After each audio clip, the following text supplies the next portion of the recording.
कहानी की शुरुआत होती है। सूरज और उसके कुछ दोस्त बैंक से पैसा चोरी करके भाग रहे हैं। उनके पीछे पुलिस की गाड़ियां सायरन के साथ दौड़ रही हैं। सूरज बाइक की स्पीड बहुत तेज कर देता है और वहां से फरार हो जाता है और सूरज के दोस्त भी वहां से फरार हो जाते हैं। सूरज अपनी बस्ती में आ जाता है और गांव वालों में वो पैसे बांट देता है।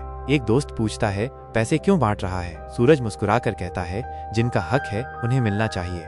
साहिल की लैब। राधिका एक डॉक्टर डेड बॉडी के पास होती है और उसके पीछे साहिल खड़ा हुआ है, जिसका चेहरा हमें दिखाई नहीं देता, जो जबरदस्ती राधिका को बॉडी से आंख, किडनी, दिल निकालने को कहता है। राधिका रोती है और कहती है, बस मैं अब और ये नहीं कर सकती।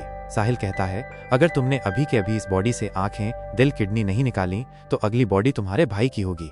हमें पता चलता है कि साहिल ने राधिका के भाई को कैद कर रखा है, इसलिए मजबूरन राधिका को ये काम करना पड़ रहा है।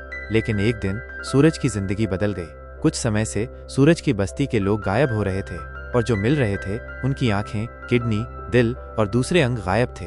सूरज को समझ में नहीं आ रहा था कि ये कौन कर रहा है। अब सूरज रात में बस्ती पर नजर रखता है ताकि वो जान सके ये सब कौन कर रहा है। उस रात सूरज की बस्ती में व्हाइट कलर की ओमनी गाड़ी आती है। उसमें एक डॉक्टर और कुछ साहिल के आदमी बैठे होते हैं। कुछ देर बाद एक आदमी ओमनी के पास आता है, जिसके पास एक लड़की होती है। वो लड़की बेहोश होती है, लेकिन उसे होश आ जाता है और वह चिल्लाती है, बचाओ बचाओ बचाओ। सूरज ये सब देख लेता है। वो भागते हुए उस गाड़ी के पास जाता है, लेकिन तब तक गाड़ी तेज हो चुकी थी। सूरज बहुत चिल्लाता है। राधिका बाहर निकलकर देखती है तो सूरज को देखते ही रह जाती है, लेकिन रात का वक्त होने के कारण सूरज उसे देख नहीं पाता। मन ही मन सोचती है, ये कैसे हो सकता है। सूरज अपने दोस्तों के पास जाता है और ये सब सिचुएशन के बारे में बताता है। राधिका साहिल के लैब में बेचैन रहती है। साहिल का चेहरा जैसा था, सूरज का भी चेहरा वैसे ही था, लेकिन इस बारे में वो साहिल को नहीं बताती। अब वो किसी भी तरह से सूरज से मिलना चाहती है, लेकिन साहिल के खुफिया लैब से निकलना बहुत मुश्किल था। बड़े चालाकी से राधिका साहिल के लैब से भागने में कामयाब हो जाती है। वो सूरज की बस्ती में जाती है और वहाँ सूरज को ढूंढती है। मोबाइल में साहिल का फोटो होता है जो सूरज जैसा दिखाई देता है। वो एक आदमी के पास जाती है और फोटो दिखाती है। वो आदमी कहता है, ये सूरज है। राधिका उस आदमी से कहती है, मुझे ये सूरज कहाँ मिलेगा। सूरज का दोस्त दूर से ये सब देख लेता है और भागते हुए सूरज के पास जाता है और कहता है, एक बहुत खूबसूरत लड़की तुम्हें ढूंढ रही है। सूरज कहता है, मुझे पर क्यों? पता नहीं भाई, वो भी इधर ही आ रही है। राधिका सूरज के पास पहुंच जाती है और कहती है, हाय, मेरा नाम राधिका है, मैं डॉक्टर हूँ, मुझे तुमसे अकेले में बात करनी है। सूरज के दोस्त सब उस जगह से चले जाते हैं। अब सूरज और राधिका वहाँ होते हैं। राधिका सूरज से कहती है, तुम्हारे बस्ती में जो रहस्यमय तरीके से कत्ल हो रहे हैं, इसके पीछे कौन है? सूरज कहता है, कौन है? राधिका एक फोटो सूरज को दिखाती है।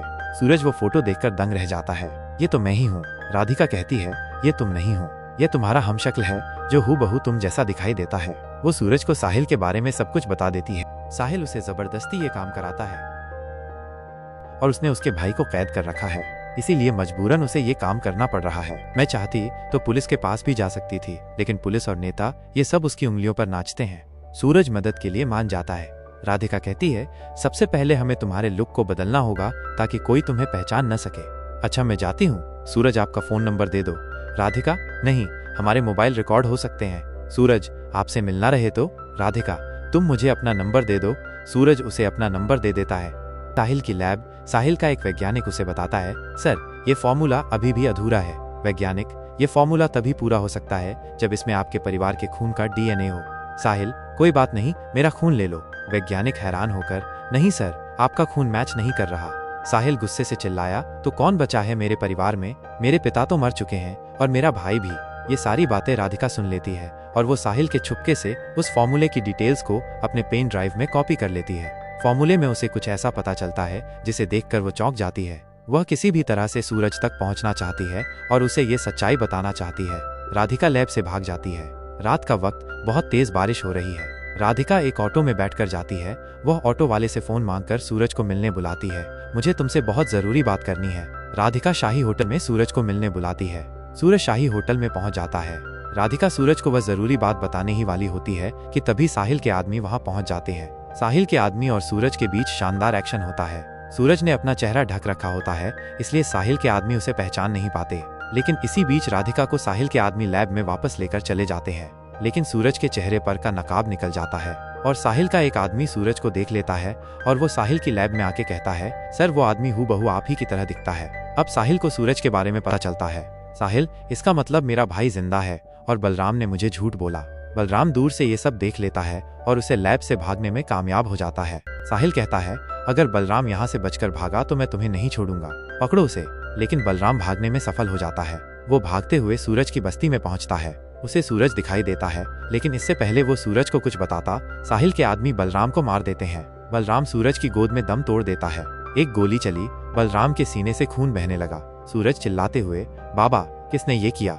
लेकिन इससे पहले कि बलराम कुछ और कह पाता, उसकी सांसें थम जाती हैं। साहिल राधिका के पास आता है और कहता है, तुमने मेरा काम तो और भी आसान कर दिया, लेकिन तुम्हें मेरा एक और काम करना होगा। तुम्हें सूरज को मेरे पास लाना होगा और फिर मैं तुम्हें और तुम्हारे भाई को यहाँ से छोड़ दूंगा। और अगर तुमने मेरा ये काम नहीं किया तो तुम जानती हो कि मैं क्या कर सकता हूँ। मैं तुम्हारे भाई को जान से मार दूंगा। राधिका को ना चाहते हुए भी साहिल की सारी बातें माननी पड़ती हैं। राधिका सूरज को फोन करके एक जगह मिलने बुलाती है। सूरज उस जगह पहुंच जाता है। साहिल के आदमी भी वहां पहुंच जाते हैं और सूरज के सर पर बंदूक तान देते हैं। वे सूरज को कार में बिठाते हैं। जब सूरज कार में बैठता है तो साहिल के गुंडे उसकी तरफ बंदूक तान देते हैं और उसे बेहोश करने का इंजेक्शन दे देते हैं। सूरज को बेहोश करके एक अज्ञात शहर की गुप्त लैब में लाया जाता है। साहिल उसे इस बेहाल अवस्था में देखकर एक शैतानी मुस्कान के साथ फूला नहीं समाता। उसके मन में एक ही विचार घूम रहा है, अब मुझे अमन होने से कोई नहीं रोक सकता। बेहोश सूरज एक ठंडी स्टील की टेबल पर बंधा हुआ है। एक वैज्ञानिक उसका ब्लड सैंपल लेता है और तेजी से उसका विश्लेषण करता है। स्क्रीन पर चमकते हुए आंकड़े एक चौंकाने वाली समानता दिखाते हैं। माइनस सूरज का ब्लड फॉर्मुलेशन एक रहस्यमय नीले फॉर्मुलेशन से पूरी तरह मेल खा रहा है। वैज्ञानिक साहिल की ओर मुड़ता है और कहता है, सर हमें इसे तुरंत कांच के कंटेनर में कैप्चर करना होगा। लेकिन साहिल उसे बीच में ही रोक देता है। रुको, अभी नहीं, मरने से पहले तुझे एक असलियत तो जाननी होगी। फिर हमें एक फ्लैशबैक दिखाई देता है जिसमें डॉक्टर अनिल शर्मा ने A6 नाम का फॉर्मूला बनाया था जिससे इंसान हमेशा जवान रह सकता था। वो चाहते थे कि ये फॉर्मूला हर गरीब तक पहुंचे ताकि कोई भी बूढ़ा होकर तकलीफ न झेले। लेकिन उनका बड़ा बेटा साहिल इसके खिलाफ था। साहिल को गरीबों से नफरत थी और वो चाहता था कि ये फॉर्मूला सिर्फ अमीरों के लिए रहे। एक दिन डॉक्टर अनिल शर्मा अपने बेटे साहिल के साथ कार में थे। तभी अचानक एक तेज ट्रक उनकी कार से टकरा गया। कार खाई में गिर गई और आग लग गई। डॉक्टर अनिल शर्मा की मौके पर ही मौत हो गई, लेकिन साहिल बच गया क्योंकि ये सब उसकी खुद की साजिश थी।